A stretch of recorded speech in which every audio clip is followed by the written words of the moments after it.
Bank failures usually are associated with their inherent risks such as not having enough liquidity in the case of a bank run or when banks give out loans that later get defaulted in a grand scale. These are two well-known systemic failures that can and have occurred in the past. Yet banks conducting money laundering is an issue that is less common knowledge among the public and not reported onto the public extensively. In this essay, I'll be presenting the thesis that maintaining public trust in financial and enforcement institutions is the major reason for cover-ups of systemic weaknesses. The most recent example of a bank that was publicly made an example out of in the U.S. was TD Bank. On October 10, 2024, TD Bank pleaded guilty for violating the Bank Secrecy Act, BSA, and money laundering conspiracy violations. The investigation and TD Bank's guilty pleas are part of a coordinated resolution with the Board of Governors of the Federal Reserve Board, FRB, as well as the Treasury Department's Office of the Comptroller of the Currency, OCC, and Financial Crimes Enforcement Network, FinCEN, DOJ Paragraph 3, that resulted in fines due to FinCEN and the Treasury Department in the amount of $1.3 and $1.8 billion respectively. In addition to the fines, TD Bank published a statement detailing additional restrictions and mediation steps that are needed to be taken.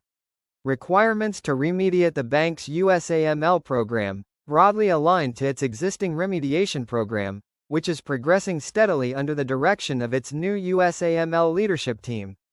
Due to chronically underfunded anti-money laundering (AML) units, there is a requirement to prioritize the funding and staffing of the remediation, which is already in place.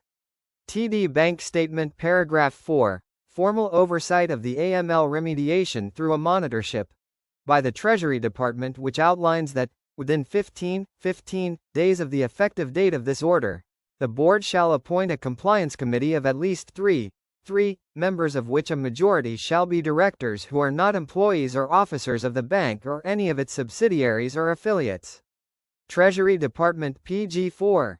The total assets of TD's two U.S. banking subsidiaries, TD Bank, NA, and TD Bank USA, NA, U.S. Bank, cannot exceed $434 billion United States dollars. Total assets as at September 30, 2024.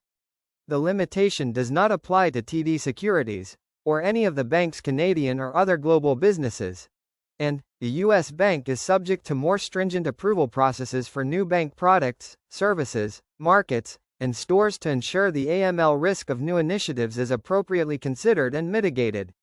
As a result, there are many that will argue that the alliance between the government and the corporate entities is dynamic, balancing pro-business policies with the obligations to maintain compliance with the laws and social responsibility to their citizens.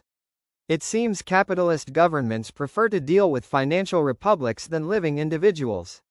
In an ironic sense, the corporation is where the greater good for the company takes place before the individual or the government. Yet, like a bad parent, there is not enough discipline for the corporate entities.